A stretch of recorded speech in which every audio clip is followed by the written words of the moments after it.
Assalamualaikum warahmatullahi wabarakatuh. Alhamdulillahirabbil alamin. Wassalatu wassalamu ala asyrafil anbiya'i wal mursalin wa ala alihi wa sahbihi ajma'in.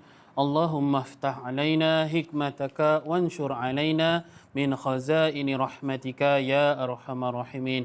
Alhamdulillah, apa khabar murid-murid? Bertemu lagi dengan Ustaz.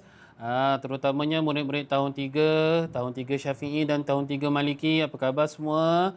Ustaz harap semua sihat dan bersedia untuk belajar fiqh pada hari ini. Jadi hari ini kita akan sambung lagi pelajaran fiqh tahun 3 kita. Dan Ustaz akan sentuh lagi berkenaan dengan tajuk najis.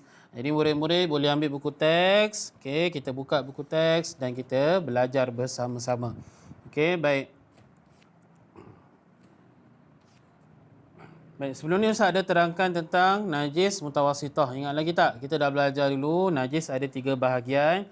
Najis mukhaffafah, najis mutawasitah dan najis mughallazah. Jadi hari ini Ustaz akan ulang balik ke tajuk najis mutawasitah. Apa dia najis mutawasitah? Okey, najis mutawasitah ialah, baca sama-sama dengan Ustaz ya. Najis mutawasitah ialah najis pertengahan seperti muntah, bangkai, nanah dan sebagainya. Itu najis mutawassitah. Okey, Ustaz dah pernah ajar dah sebelum ni. Ustaz harap murid-murid ingat. Okey.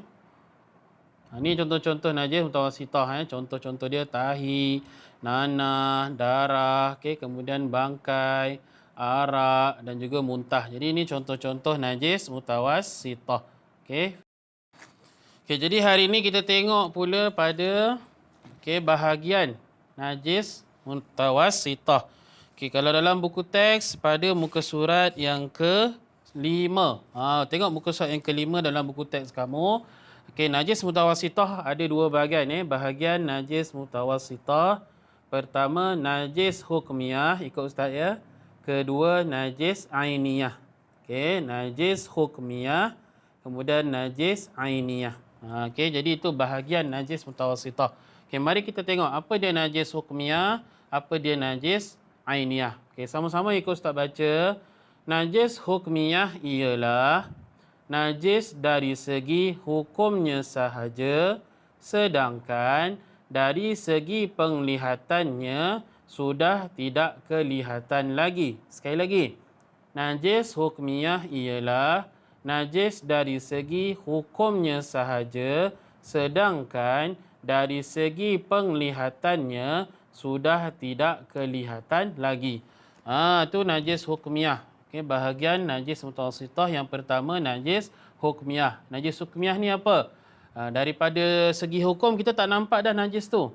Contohnya air kencing adik kamu. Okey, air kencing tu dah tak nampak dah kering dah.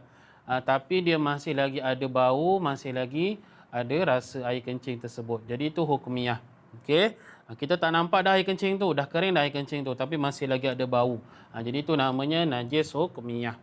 Okey. Baik, kita tengok pula najis ainiyah. Ikut Ustaz baca sama-sama. Najis ainiyah ialah najis yang masih ada warna, bau dan rasanya. Okay, sekali lagi ya. Najis ainiyah ialah najis yang masih ada warna, bau dan rasanya. Okey, kalau tadi najis hukmiyah kita tak nampak dah air kencing tu.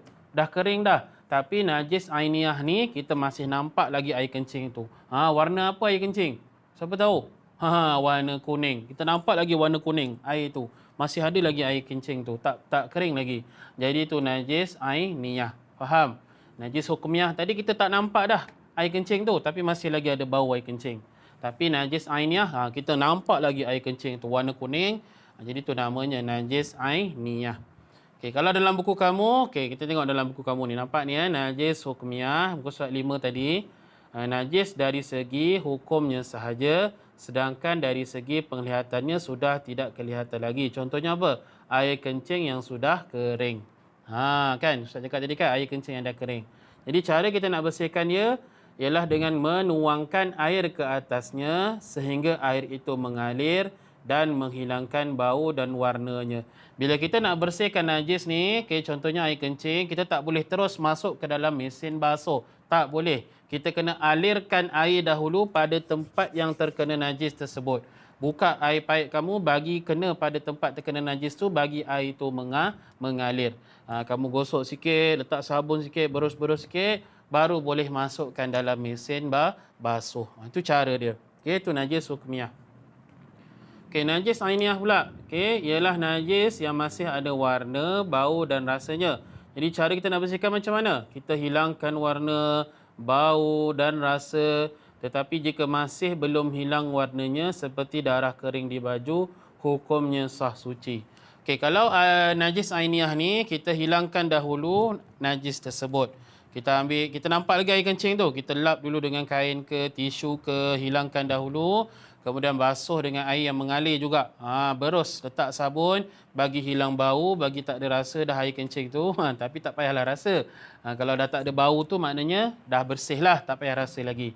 Okey, tapi katakanlah baju kamu terkena darah. Darah ni susah nak hilang kan. Kita basuh-basuh, berus-berus tak boleh hilang. Jadi kalau kita dah basuh, kita dah berus pun tak hilang lagi, najis tu dimaafkan. Dan baju yang terkena najis darah tadi tu, yang kering tadi tu, masih sah untuk kita gunakan untuk solat.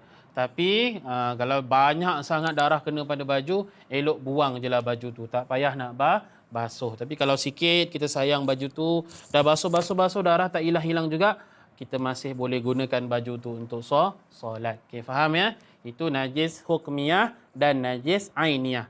Hukmiyah tadi apa?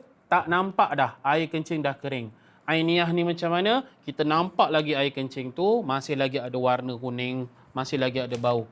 Jadi itu perbezaan ataupun bahagian najis mutawassithah. Okey, faham ya? Okey, kita tengok terus kepada najis mughallazah. Ikut Ustaz baca sama-sama. Najis mughallazah berat.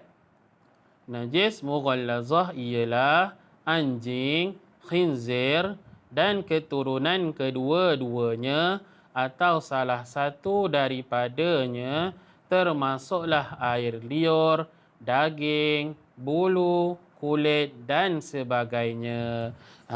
Najis mughallazah ni apa? Dia melibatkan dua binatang ni. Apa dia? Anjing dan khinzir. Khinzir apa? Babi. Okey. Jadi dua binatang ni, anjing dan khinzir ini, dia termasuk dalam najis mughallazah. Okey, atau keturunan. Keturunan ni apa? Anak-anak dia. Katakanlah anjing kahwin dengan kucing, dapat anak. Anak tu pun dia najis mughallazah. Sama juga dengan babi. Babi kahwin dengan lembu, dapat anak. Anak itu pun najis mughallazah. Keturunan. Itu makna keturunan. Okey, keturunan kedua-duanya atau salah satu daripadanya. Okay, jadi apa sahaja yang dalam badan anjing, badan khinzir, badan babi itu semua adalah najis mughallazah, najis yang berat. Faham? Okay, ingat ya, najis berat ni dua ekor binatang ni, anjing dan juga khinzir. Kenapa dua ekor binatang ni najis berat? Dia adalah salah satu binatang yang Allah jadikan yang agak pengotor. Okey, binatang anjing dan khinzir ni adalah binatang yang pengotor. Terutama khinzir lah. Kita tahu kan khinzir ni kotor macam mana kan? Jadi itu anjing dan khinzir ni adalah najis mughallazah. Nampak tu gambar. Ni gambar anjing, ni gambar khinzir. Jadi itu contoh najis mughallazah. Okey, boleh ingat ya? Ingat ya? Okey, Ustaz harap faham semua. Okay, jadi untuk tugasan untuk tahun 3, Ustaz akan ada link Google Form. Ustaz lupa. Ustaz akan berikan link Google Form. Kamu tekan link tu, dalam tu ada beberapa soalan-soalan kuis. Jangan lupa tulis nama. Dekat situ nanti ada ruangan nama. Tuliskan nama penuh kamu, kemudian kelas mana. Kemudian jawab soalan-soalan kuis yang ada dalam link Google Form tersebut. Okey, jadi faham ya? Jadi itu saja untuk pelajaran fiqh pada hari ini. Kalau ada sebarang pertanyaan boleh PM Ustaz ataupun call Ustaz terus pada nombor 011-2702-1559. Jadi itu saja. Selamat belajar semua. Terima kasih sekali lagi Ustaz ucapkan. Ustaz sudahi dengan Assalamualaikum warahmatullahi wabarakatuh.